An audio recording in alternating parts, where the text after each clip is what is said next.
Lathe का bed cast iron से बनाया जाता है क्योंकि कास्ट आयरन में हाई कंप्रेसिव स्ट्रेंथ और हाई लुब्रिकेशन क्वालिटी होती है। लेथ बेड को हार्ड करने की प्रोसेस को फ्लेम हार्डनिंग कहते हैं। इसको फिनिश करने के लिए स्क्रैपर का प्रयोग करते हैं। लीड स्क्रू पर एकमे चूड़ी कटी होती है। इसका प्रयोग स्क्रू थ्रेड काटते समय किया जाता है। फिट शाफ्ट का उपयोग कैरिज को ऑटोमेटिक फिट देने के लिए किया जाता है। लीड स्क्रू को इंगेज और डिसएंगेज करने के लिए हाफ नट लगा होता है। हाफ नट कैरिज में लगा होता है। कैरिज हेड स्टॉक और टेल स्टॉक के बीच मध्य में स्थित रहता है, जो टूल पोस्ट को पकड़ता है और मूव करता है बेड पर हॉरिजॉन्टली और vertically. Apron is situated on the carriage. It consists all controls and moving mechanism of carriage. Spindle पर बाहरी थ्रेड्स कटी होती है जिस पर चक को फिट किया जाता है। खराद पर कोई भी समायोजन करने से पहले मशीन को स्विच ऑफ कर देना चाहिए। चक में से चक्की को तुरंत हटा देना चाहिए, अन्यथा दुर्घटना होने की संभावना रहती है। गैप बेड का उपयोग कम लंबाई और अधिक व्यास वाले जॉब के लिए प्रयोग किया जाता है। स्विंग ओवर बेड से तात्पर्य है बेड से लेथ के एक्सिस के बीच की दूरी।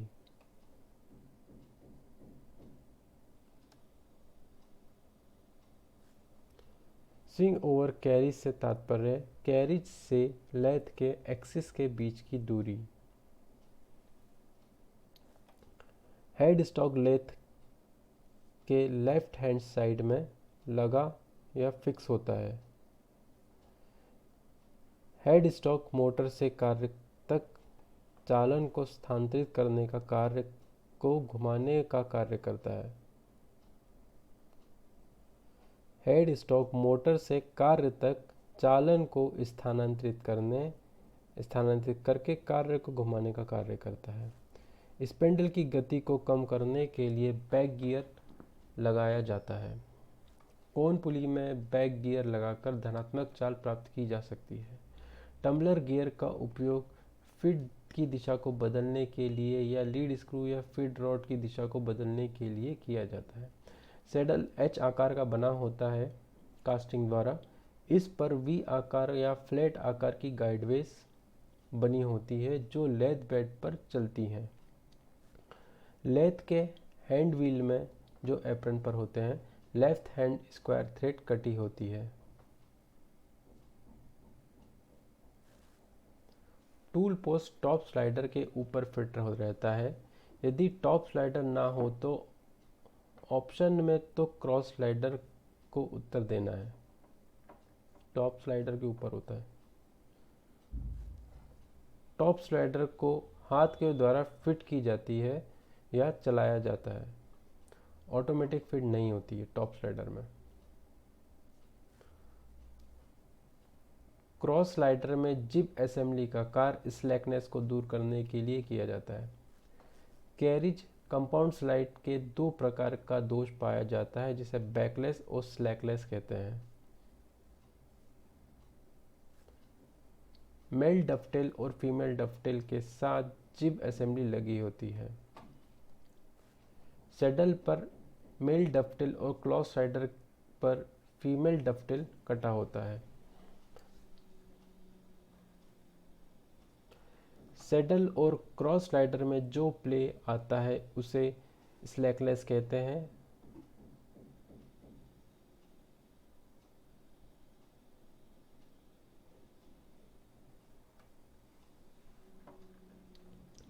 क्रॉस स्लाइडर और सैडल में स्क्वायर या एक्मे थ्रेड कटी होती है।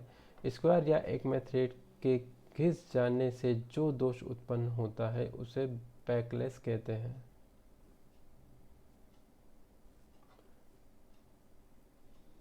कंपाउंड स्लाइड, टॉप स्लाइड या बेस। कैरिज के द्वारा तीन प्रकार की फीड दी जा सकती है: हॉरिजॉन्टल फीड, क्रॉस फीड और एंगुलर फीड। कैरिज के द्वारा 3 प्रकार की फिट दी जा सकती है: longitudinal fit, cross fit, angular fit. अक्ष के समानांतर, अक्ष के समकोण या कोई भी कोण में। कंपाउंड स्लाइड से जो टेपर काटा जाता है उसे स्टीफ टेपर काटा जाता है कहते हैं। टेपर कोण ज़्यादा या लंबाई कम।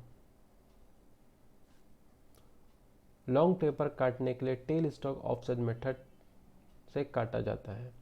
ब्रिटिश लेथ पर मैट्रिक थ्रेड काटने या मैट्रिक थ्रेड पर ब्रिटिश थ्रेड काटने के लिए ट्रांसलेटिंग गियर का प्रयोग किया जाता है। सूत्र: चालक बटे चलित यानी ड्राइवर बटे ड्रिवन इक्वल्स टू जॉब पर काटे जाने वाली लीड स्क्रू की लीड। ब्रिटिश लेथ पर मैट्रिक चूड़ी काटने के लिए इसके सूत्र में 1/127 का गुणा किया जाता है। मैट्रिक थ्रेड पर ब्रिटिश चूड़ी काटने के लिए इसके सूत्र में 127/5 का गुणा किया जाता है। लेथ बेड को फ्लेम हार्डनिंग की जाती है। कॉम्बिनेशन बेड में वी बेड और फ्लैट बेड गाइडवेज में 2-2 सेट होते हैं। गैप बेड का उपयोग प्रिसीजन कार्य के लिए नहीं किया जाता है। इसको कास्टिंग करके बनाया जाता है और इसकी सीजनिंग की जाती है। लेथ कैरियर को लेथ डॉग भी कहते हैं। यह 10 सेट में पाए जाते हैं। स्ट्रेट कैरियर का उपयोग ड्राइविंग प्लेट के साथ किया जाता है। बैंड कैरियर का उपयोग केज प्लेट के साथ किया जाता है। लेथ पर जॉब को सेंटर टू सेंटर रोटेट करने के लिए कैरियर का उपयोग किया जाता है। हेड स्टॉक में लगे सेंटर को लाइव सेंटर कहते हैं और टेल स्टॉक में लगे सेंटर को डेड सेंटर कहते हैं।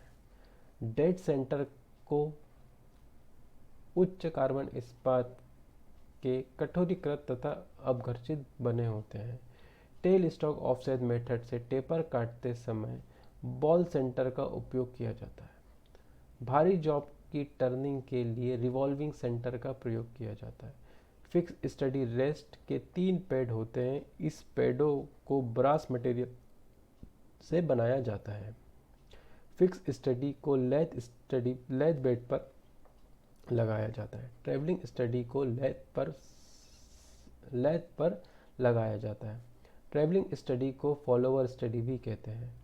इसमें पैडों की संख्या 2 होती है। नर्लिंग ऑपरेशन एक फॉर्मिंग ऑपरेशन कहते हैं। नर्लिंग ऑपरेशन को एक फॉर्मिंग ऑपरेशन भी कहते हैं। कॉन्वेक्स नर्लिंग के लिए कॉन्वेक्स रोलर प्रयोग करते हैं। कॉन्वेक्स नर्लिंग के लिए कॉन्वेक्स रोल से करते हैं। कोर्स नर्लिंग की पिच 1.75 mm होती है। इससे 14 TPI होते हैं। मीडियम नर्लिंग की पिच 1.25 mm होती है। इसमें 21 TPI होते हैं। फाइन नर्लिंग की पिच 0.75 mm होती है। इसमें 33 TPI होते हैं। कोर्स नर्लिंग में 0.3, मीडियम नर्लिंग से 0.2 और फाइन नर्लिंग में 0.1 mm जॉब का व्यास कम रखा जाता है।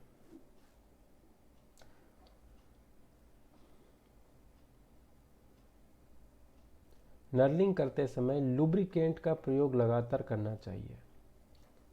इसेंट्रिक जॉब में गोल जॉब का अक्ष अलग अलग होता है। कॉन्सेंट्रिसिटी में गोल जॉब का अक्ष एक होता है। इसेंट्रिसिटी और कॉन्सेंट्रिसिटी में अक्ष से अक्ष की दूरी को ऑफसेट कहते हैं। ऑफसेट के दुगने को थ्रो कहते हैं।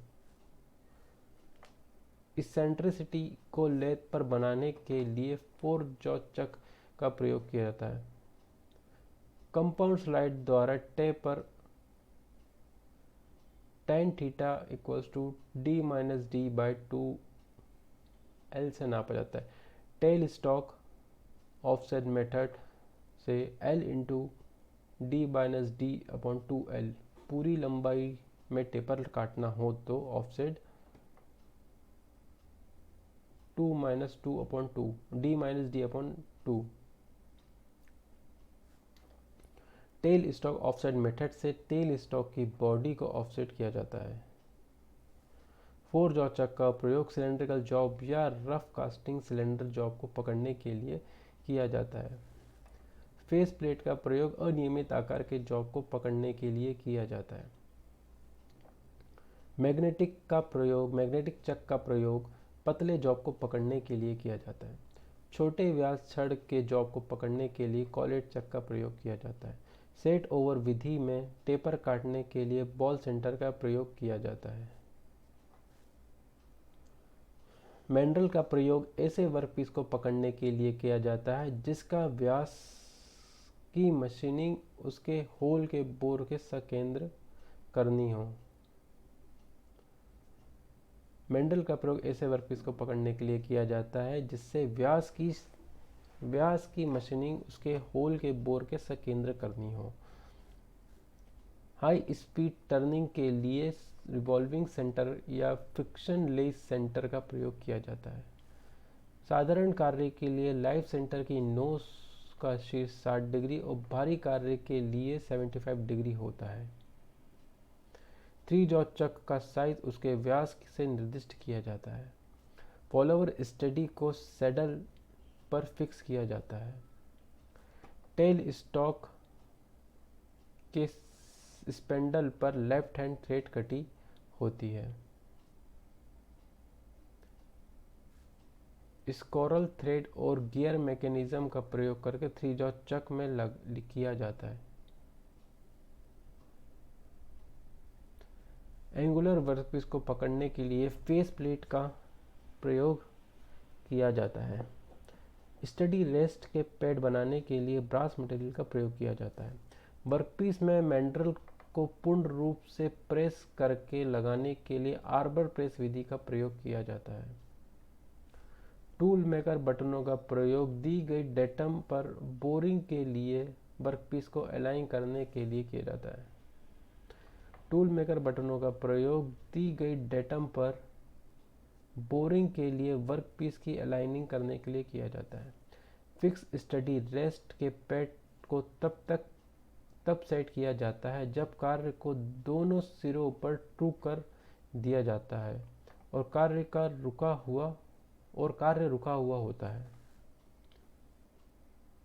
कंसेंट्रिक चक में चक जॉस के बैक फेस पर मैचिंग स्क्विरल थ्रेड होती है।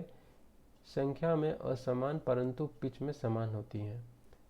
क्लियरेंस एंगल को बनाने से टूल की बॉडी वर्कपीस के साथ रगड़ नहीं खाती है।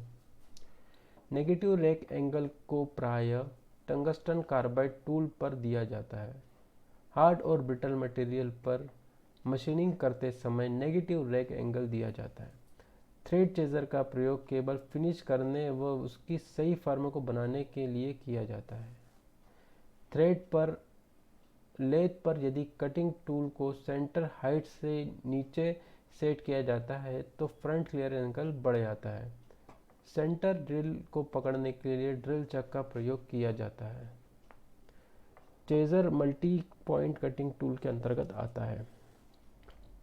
हाई स्पीड टूल की अपेक्षा सिरामिक कार्बाइड टूल के लिए कंपन के साथ टूल की चिपिंग ऑफ गुण अधिक होता है।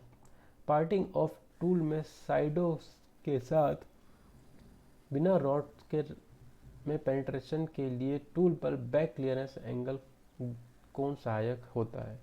टॉप रैक एंगल चिप्स के आसान बहाव के लिए सहायक होता है।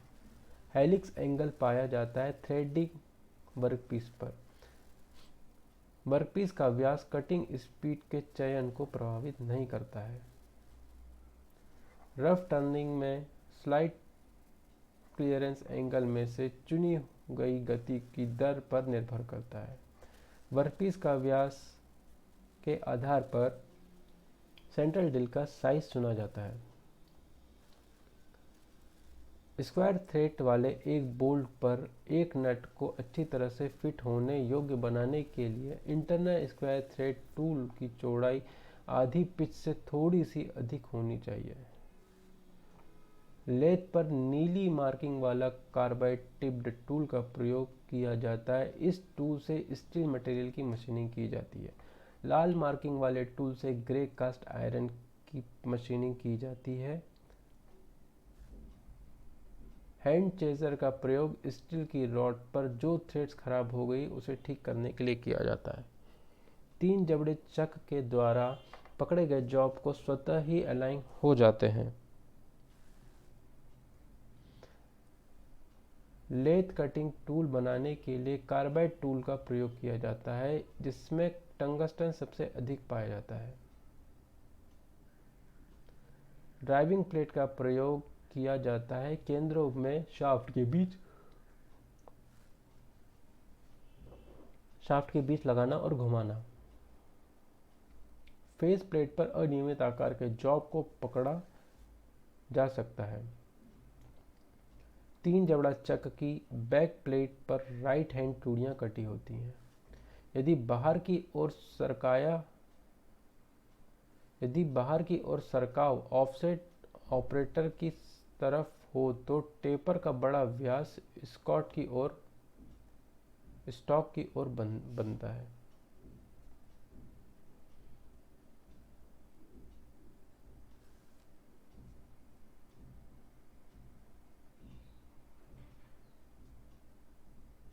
तीन जबड़ा चक बेवल गियर के सिद्धांत पर कार्य करता है। टेल स्टॉक को खसकाने का कार्य ऑफसेटिंग को टेल स्टॉक की बड़ी बॉडी द्वारा किया जाता है। 4 जबड़ा चक का साइज चक के व्यास से लिया जाता है। लेथ के लीड स्क्रू पर एक में थ्रेड कटी होती है। कंपाउंड गियर ट्रेन में 2 ड्राइव होते हैं। माइल्ड स्टील की टर्निंग करते समय लंबे चिप्स बनते हैं। 3 जॉ चक के अंदर स्क्रॉल थ्रेड कटी होती है। मास प्रोडक्शन कार्य टरेट लेथ प्रयोग में लाई जाती है और लंबे और भारी कार्य किया जाता है। The 7 elements that compare the signature of a single point cutting tool: back rack angle 0 degree, side rack angle 7 degree, end relief angle 6 degree, side relief angle 8 degree, end cutting angle 15 degree, side cutting edge angle 16 degree, nose radius 0.8 mm. Tool signature consists of 7 elements. The angle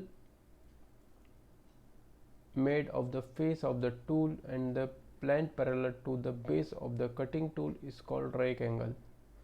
The angle made from the face of the tool and plane parallel to the base of the cutting tool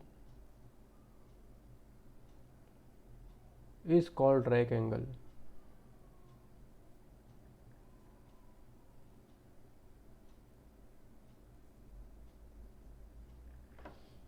Single point tool: the angle between the surface of the flank immediately below the point perpendicular to the base of the nose is end relief angle.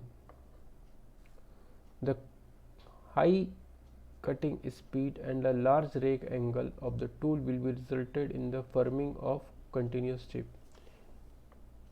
In order to prevent tool from rubbing the work relief angle, the lip angle of single point tool is usually 60-80. Side range angle on tool is provided to control the chip flow. Large end cutting edge angle increase the tool life. Small nose radius decrease tool life. कम व्यास की छड़ को पकड़ने के लिए collet चक का प्रयोग किया जाता है। प्लेनर ब्लैक वर्ड स्टॉक से धातु को काटता है। 2 TPI वाले लीड स्क्रू भारी कार्य के लिए प्रयोग किए जाते हैं। 4 से 6 TPI वाले लीड स्क्रू मध्य कार्य के लिए प्रयोग किए जाते हैं। 8 TPI वाले लीड स्क्रू हल्के कार्य के लिए प्रयोग किया जाता है। शेपर फॉरवर्ड स्ट्रोक में धातु काटता है। एक वर्कपीस की प्लेनिंग करते समय विराम फीट दी जाती है और फॉरवर्ड स्ट्रोक में शेपर मशीन का क्विक रिटर्न मैकेनिज्म का अनुपात 3:2 होता है। शेपर को रिटर्न स्ट्रोक में रोका जाता है। Shaping machine, broaching machine, slotting machine के द्वारा इंटरनल की वेस काटी जा सकती हैं। सॉल्युबल ऑयल और पानी का अनुपात 1:20, पानी और सॉल्युबल ऑयल का अनुपात 20:1 होता है।